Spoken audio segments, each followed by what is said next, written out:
కృష్ణుణ్ణి యాచించి ఐశ్వర్యం తీసుకురమ్మంటే ఇప్పటిదాకా నేను ఎప్పుడు వెళ్ళలేదు కదా నా స్నేహితుడి దగ్గరికి, ఇప్పుడు తగుదునమ్మా అని పేదరికం వచ్చిందని నేను అటుకులు మూట పట్టుకుని కృష్ణుడి దగ్గరికి వెడితే నన్ను మన్నిస్తాడా? అలా వెళ్ళొచ్చా అన్నాడు కుచేలుడు. అంటే కుచేలుడి భార్య అంది, కలలోనన్మున్నెరుంగని మహాకష్టాత్ముడైనట్టి దుర్బలుడాపత్సమయంబునన్ నిజపతాబ్జాతంబు ఉల్లంబునం తలపన్ అంతని వచ్చి ఆర్తిహరుడై తన్నైన ఇచ్చున్ సునిశ్చల భక్తిభావములన్ భజించు వారికిడడే సంపత్ విశేషోన్నతుల్లంది. కలలో కూడా భగవంతుడి పేరెత్తనటువంటి వాడు ఆపద వచ్చినప్పుడు ఆయన ఉన్నాడని నమ్మి త్రికరణ శుద్ధిగా పిలిస్తే పరిగెత్తుకుంటూ వచ్చి తనని తానుగా ఇచ్చేసుకునేటటువంటి లక్షణం ఉన్నవాడు. ఏదో పట్టుకొచ్చి ఇవ్వడం కాదు, తనని తానే ఇచ్చేసుకుంటాడు.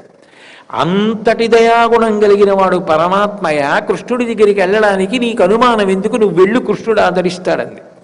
కలలోనన్ముందెరుంగని మహాకష్టాత్ముడైనట్టి దుర్బలుడు ఆపత్సమయంబునన్ నిజపతాబ్జాతంబు ఉల్లంబునం తలపన్ అంతని వచ్చి ఆర్తిహరుడై తన్నైన ఇచ్చున్ సునిశ్చల భక్తి భావములన్ భజించు వారికిడడే సంపద్ విశేషోన్నతుల్.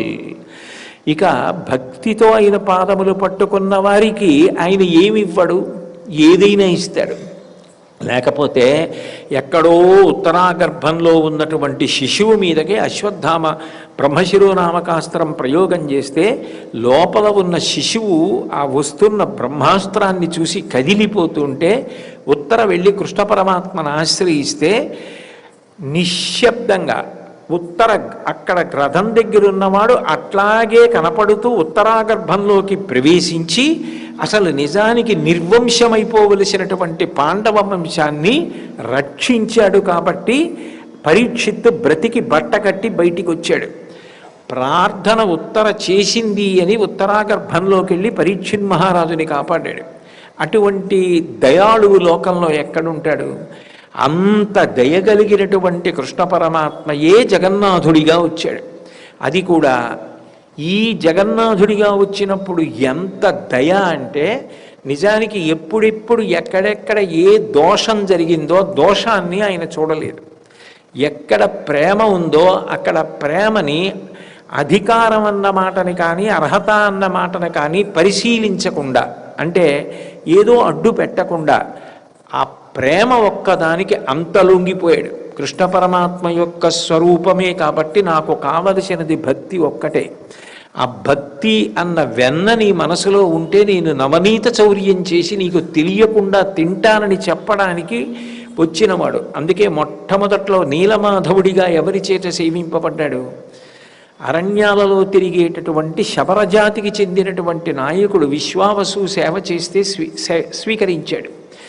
ఆయనకి కావలసింది ప్రేమ, ఆయనకి కావలసింది భక్తి. అది తప్ప ఆ పై పటారాలు, పై పదవులు, పై డాంబికాలు ఆయనకు అక్కర్లేదు.